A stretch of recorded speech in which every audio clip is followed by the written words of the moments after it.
Bonjour à tous, aujourd'hui on se retrouve pour parler de Boruto, la suite officielle, totalement canon de Naruto, donc une suite qui suit tous les personnages déjà connus et déjà mis en place par l'œuvre originale, et surtout, en personnage principal, le fils de Naruto, Boruto Uzumaki, de toute sa famille, de tous ses amis, des nouvelles rencontres, des nouveaux ennemis, et on va voir tous ensemble aujourd'hui pourquoi j'aime cette œuvre. Naruto qui est un de mes mangas préféré, un manga avec lequel j'ai grandi, un animé avec lequel aussi j'ai grandi. Je vous invite, si vous voulez d'ailleurs, à aller voir les 100% combats, qui est une série de vidéos qui retrace les grands combats de Naruto, plus tard peut-être de d'autres mangas, où on analyse et on revit tout ça ensemble. La fin de Naruto que je n'ai moi-même pas trop apprécié. Alors un dernier arc que je trouve logique, en vrai, que je trouve stylé, avec des moments épiques, des affrontements cultes aussi, il y a vraiment des moments cultes, mais qui m'avait perdu sur la longueur surtout.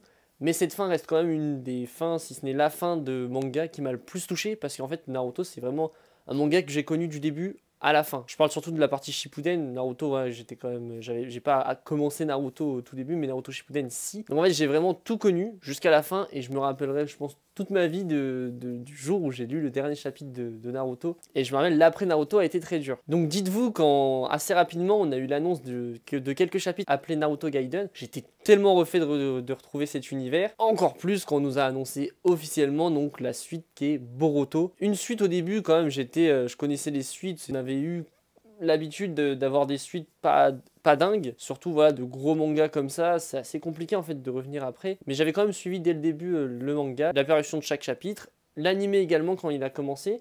L'animé par contre m'a vite perdu à cause des hors-séries, donc j'avais décidé de que suivre le manga, j'avais quelques chapitres à rattraper, c'est ce que j'ai fait, et donc maintenant je suis totalement à jour, et on va pouvoir en parler entièrement. Manga qui je trouve a réussi à s'émanciper quand même du manga d'origine et a réussi à créer sa propre identité tout en gardant des liens très forts avec Naruto. Donc aujourd'hui je vais énumérer donc les points négatifs et surtout positifs. J'essaierai de le préciser un maximum quand il y a des spoils sur les derniers chapitres surtout. Là je pars quand même du principe que vous avez tous vu au moins l'animé en entier de tout ce qui est sorti. Ensuite voilà, pour les derniers chapitres, je le préciserai à chaque fois. Et à la fin de toute façon, il y aura vraiment une petite partie sur des spéculations, sur ce qui peut arriver, mais ça sera assez rapide. Avant de commencer, je vous invite à vous abonner à la chaîne si vous voulez être au courant des prochaines vidéos. Lâchez un commentaire, n'hésitez pas à me dire aussi ce que vous pensez de Boruto. Et on est parti. Premier point que j'avais envie d'aborder, c'est avant tout les combats. Les combats, je trouve, dans Boruto qui sont très efficaces, qui sont tous très bien. Je pense que vous avez également plein d'idées, plein d'exemples sur des combats qui font partie des hors-séries. Je sais en fait que les hors-séries en plus sont vraiment complémentaires à toute la trame principale. Mais malheureusement, moi je les connais pas tous. Donc voilà, je sais qu'il y a plein de combats, je pense, qui sont très bien aussi là-dedans. J'avais déjà eu quelques extraits. Mais ce que j'aime avec ces combats, c'est vraiment le mélange entre, on va dire, le côté basique d'un combat de Naruto et la nouveauté qu'ils ont ajouté donc avec les objets ninja, les objets scientifiques ninja, un peu technologique, donc c'est cool, ça fait un changement. Il y a vraiment un propos dessus aussi. C'est vrai, tout un arc avec AO sur ça. Et en fait, quand je parle des basiques, c'est surtout toujours l'utilisation. En fait, il y a souvent des utilisations des kunai, des shurikens. Donc ça, c'est fréquent. Des techniques qu'on retrouve comme l'orbe tourbillonnant, le multiclonage évidemment, mais aussi surtout des moments de taijutsu. Je trouve qu'il y en a beaucoup dans les combats de Boruto.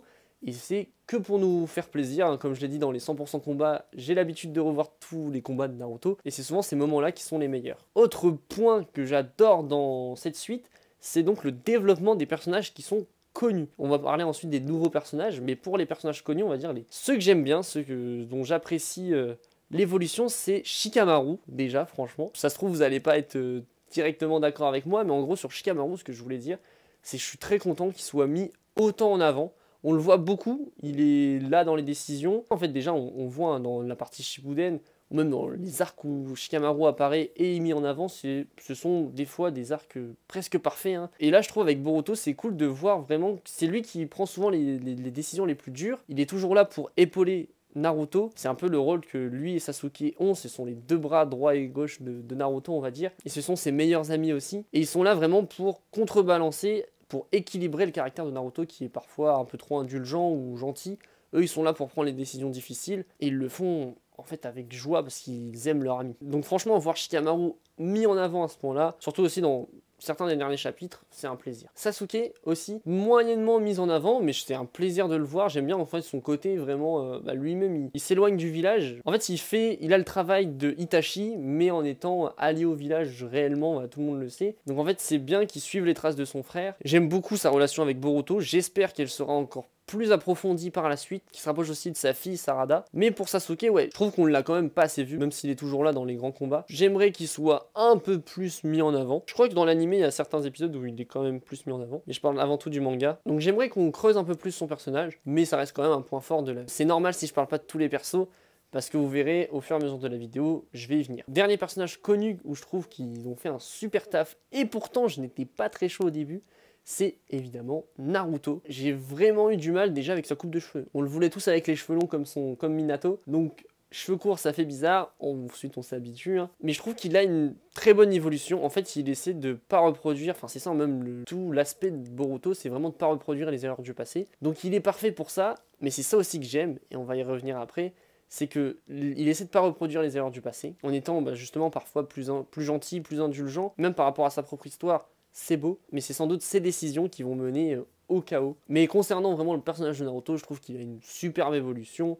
Il est présent, en fait je trouve qu'il y a un bon équilibre avec justement Boruto qui est censé être le nouvel héros. Il y a un équilibre parfait, dans la logique il finira par mourir, que ce soit lui ou Sasuke ou les deux, mais j'espère pas, j'aime quand même Naruto. Et concernant son caractère qui est super, c'est sa relation avec Kurama, évidemment. Lui Kurama par contre, qui est mort, qui a disparu, et ça je trouve que c'est aussi une bonne chose, le fait en fait de nous avoir fait croire que c'était la fin de Naruto, mais non en fait c'est juste Kurama qui se sacrifie. Je trouve que c'est une super belle fin pour lui.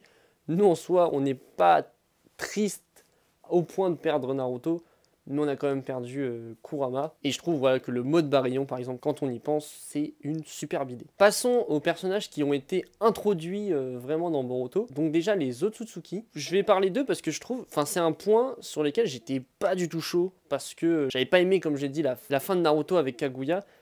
Et donc le fait de les revoir, ça me saoulait un peu, j'avais envie qu'on passe à autre chose, surtout que dans Naruto Gaiden, on nous parlait totalement d'autre chose avec une renaissance de l'Akatsuki, etc. Au final, non, ils utilisent les Otsutsuki à fond, et en vrai, bon, c'est la preuve qu'on peut changer d'avis. Au début, j'étais pas chaud du tout, et au final, c'est une bonne idée. Je trouve qu'ils ont bien fait de forcer en fait avec ça, et je trouve que c'est une bonne idée pour l'histoire. Ça fait au final des bons antagonistes, un peu complexes, voilà, même le côté extraterrestre, bon, même ça me dérange encore un peu aujourd'hui. Mais je pense qu'en forçant et en élargissant tout ça, ça va être bien. Et en fait, ils ont vraiment pris en compte la fin de Naruto, pourtant qui a été décriée par bon nombre de personnes. Ils l'ont vraiment pris et ils l'ont poussé au bout. Et je trouve ça super intéressant aussi pour le lore, si on peut utiliser ce terme, de Naruto. Restons sur des méchants avec les cyborgs. Donc c'est aussi quelque chose qui a été introduit. Donc c'est dans la logique, par exemple, quand je parlais des nouvelles technologies, de l'avancée technologique dans Boruto. Les cyborgs sont très présents dans cette œuvre, et je trouve que ouais, ça marche super bien avec l'univers établi. Chaque cyborg a son propre caractère, ses propres motivations et objectifs. Et ça, je trouve ça super, parce qu'il y a vraiment une diversité de personnages, et aussi de techniques. Chacun a ses propres techniques, et des techniques plus ou moins originales, mais c'est très bien. Et c'est super pour moi qui ai grandi avec par exemple Dragon Ball Z, avec Cell, avec C16, C17, C18, c'est superbe de voir des cyborgs dans un manga culte revenir. Et franchement, je trouve qu'il y en a qui ont le potentiel. Je parle surtout de Daemon et Eida, qui ont le potentiel de devenir aussi culte, peut-être même ouais, que le cyborg de Dragon Ball. En restant sur les cyborgs, j'avais vraiment envie de mentionner quand même Kashin Koji, donc le clone de Jiraiya. J'étais obligé de le mentionner parce que Jiraiya, c'est mon perso préféré de Naruto. Et ce personnage-là, pareil, son entrée, elle est folle, son histoire, elle est superbe aussi. Ça fait un bon moment qu'on ne l'a pas vu, et j'espère qu'il reviendra et qu'il fera honneur au grand Jiraiya. Pour finir avec les derniers personnages, on va parler de l'équipe 7 quand même rapidement. La nouvelle équipe 7, donc je trouve avec vraiment une équipe qui marche super bien entre elles. Dommage qu'il n'y ait pas eu, je pense aussi dans l'animé, c'est quand même corrigé, beaucoup de moments entre eux, dans le manga en tout cas, mais avec la grosse relation Kawaki et Boruto, je trouve que ça marche super bien. On va en reparler à la fin de la vidéo, mais les deux s'apportent des bonnes comme des mauvaises choses. Même si j'avais quand même un peu de mal avec une relation, je trouvais un peu forcée. En fait, je trouve que c'est vraiment Naruto qui a lié les deux, et au final, pour moi ça renforce les bons côtés de Boruto.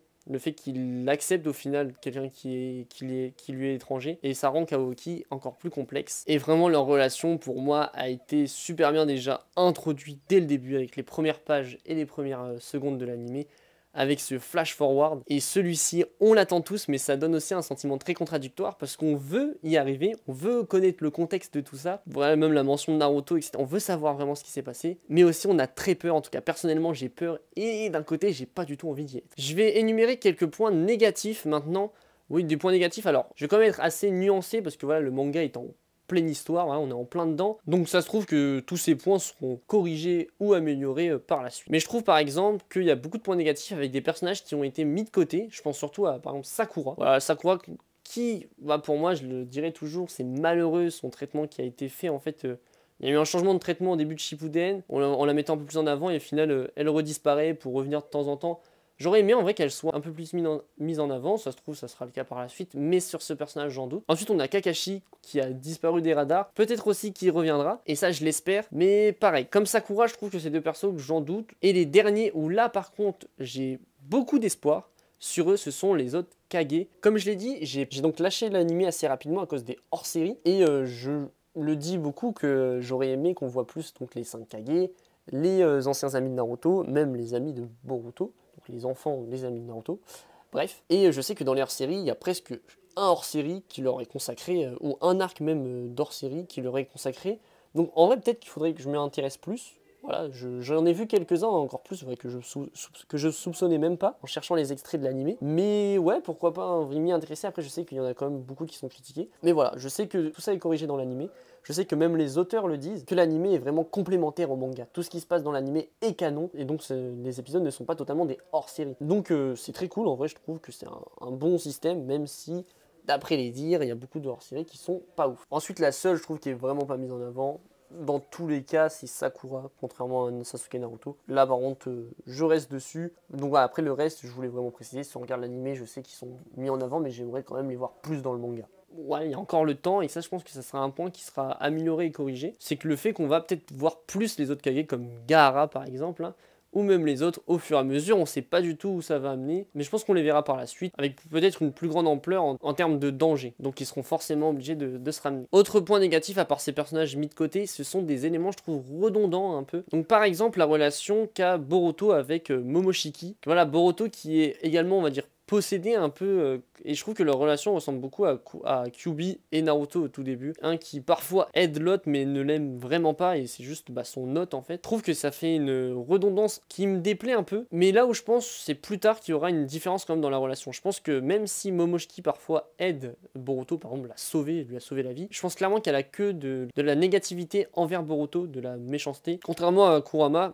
qui, on le sentait parfois, était un peu attendri. Et j'espère en tout cas qu'il n'y aura pas justement une conclusion comme Kurama et Naruto qui ont fini par devenir amis, et que vraiment Momoshiki restera presque l'antagoniste, où Boruto arrivera à l'effacer, lui prendre totalement ses pouvoirs. Je sais pas trop comment ils vont faire, mais dans tous les cas, ouais, j'ai du mal avec cette intrigue qui, je trouve, est redondante. Et même Boruto n'a pas le même caractère que Naruto.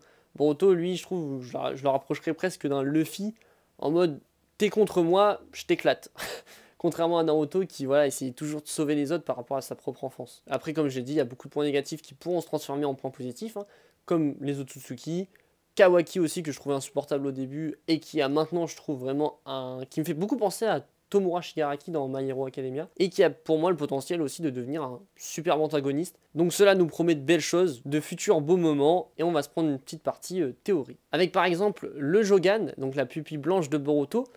Elle est souvent teasée et mentionnée dans les interviews donc je pense vraiment qu'il y a un gros pouvoir caché là-dessous. Est-ce que c'est ça qui va aider Boruto à se sortir de la technique de Eida? À voir, ça, je sais pas, mais je pense vraiment que cet œil sera hyper important et assez rapidement dans l'œuvre. Pour revenir sur les premières images, donc on voyait le flash forward de Konoha détruit et Kawaki et Boruto face à face. Je pense par rapport donc à l'arc qui a commencé, hein, qui est en cours, l'arc de la prophétie. Est-ce que ça sera dans ce monde-là, donc dans le monde où les vies de Kawaki et Boruto se sont échangées? En vrai, maintenant c'est sûr. Avant j'avais un petit doute quand même sur le fait que ça allait se passer dans ce monde-là.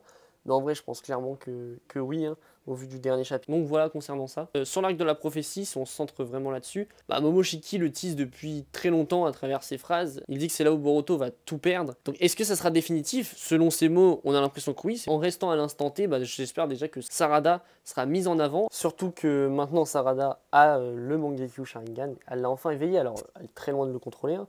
C'est qu'un premier éveil, mais je pense clairement que ouais, elle sera sans doute destinée à être plus forte que même son père Sasuke. J'espère aussi qu'on verra plus de techniques, sans doute qu'on ira même jusqu'à un Susanoo, combiné avec même la technique de sa mère et de Tsunade. Donc franchement, Sarada a du potentiel, j'espère qu'elle sera un peu plus mise en avant. Mais ouais, l'éveil de son Mangekyou Sharingan, il m'a vraiment, à ce moment-là, m'a vraiment surpris. Et je trouve franchement qu'en vrai, il y en a beaucoup qui critiquent le fait qu'elle l'a activé à ce moment-là, et surtout par amour pour Boruto, mais c'est totalement logique. En vrai, en général, c'est pas forcément, enfin, c'est par amour. C'est souvent les Uchiwa activent leur Mangekyou Sharingan suite à la perte d'un être cher, c'est très souvent quelque chose de marquant, mais c'est avant tout par amour, la perte justement d'un être cher. Et là, c'est un peu ça, et donc je trouve que ça fait sens. Donc Sarada sera à ses côtés, on voit que Sasuke aussi, donc Boruto va partir en entraînement. Alors franchement, une ellipse à tel point qu'il va grandir pour le retrouver dans le flash forward. Ouais, ça voudrait dire une bonne ellipse de 2-3 ans. Sans doute, en vrai, c'est sûrement sur ça, au vu des pauses qui sont annoncées dans l'anime et dans le manga, je pense que ça va finir comme ça. Mais donc Sasuke qui sera quand même du côté de Boruto, qui va l'entraîner. Boruto, on va le retrouver plus fort que jamais, ça va être dingue. Et le fait que Sasuke aide Boruto parce que sa fille lui a demandé, lui a fait ce souhait, je trouve ça vraiment beau. Et je suis très content de voir enfin Enfin, je trouvais que Sarada et Sasuke on les voyait quand même proches, on voyait que Sasuke aimait Sarada, mais je trouve que là vraiment il y a une preuve d'amour qui est folle, et je trouve ça vraiment agréable à suivre et à voir comme sans doute une super évolution dans leur relation. Une alliance, je l'espère aussi, où Boruto là pour l'instant se retrouve seul contre tous. Sarada normalement sera à ses côtés. Bon, peut-être que ça teaserait une fin, une mort probable de Sasuke, on verra. On peut aussi évoquer Code qui est dans son coin et qui aussi a eu la mémoire changée, les souvenirs changés. Mais on voit Code donc qui a déporté toute sa haine, toute sa colère, tout son objectif en vrai, de tuer Kawaki sur Boruto. Donc Boruto est vraiment bloqué de partout, piégé de partout. Il y en a beaucoup aussi qui parlent du retour donc, de Kashin Koji que j'ai évoqué tout à l'heure. Donc pourquoi pas, après je verrai pas pourquoi il serait là. Mais ça se trouve, vu que c'est un cyborg, il n'est pas affecté par la technique de Ida. On peut se demander, parce qu'on voit que Daemon et Ida ne sont pas forcément touchés, surtout Daemon, parce que Ida en soi c'est elle qui a lancé la technique, donc normal. Mais Daemon, on voit qu'il n'est pas touché, donc peut-être que Kashin Koji n'est pas touché, est-ce qu'on le reverra, je ne sais pas. Et j'ai hâte de voir l'évolution de Daemon, parce que on voit clairement qu'il préfère Boruto à Kawaki. Et il lance un peu un défi à Boruto, mais donc je me demande comment il va évoluer.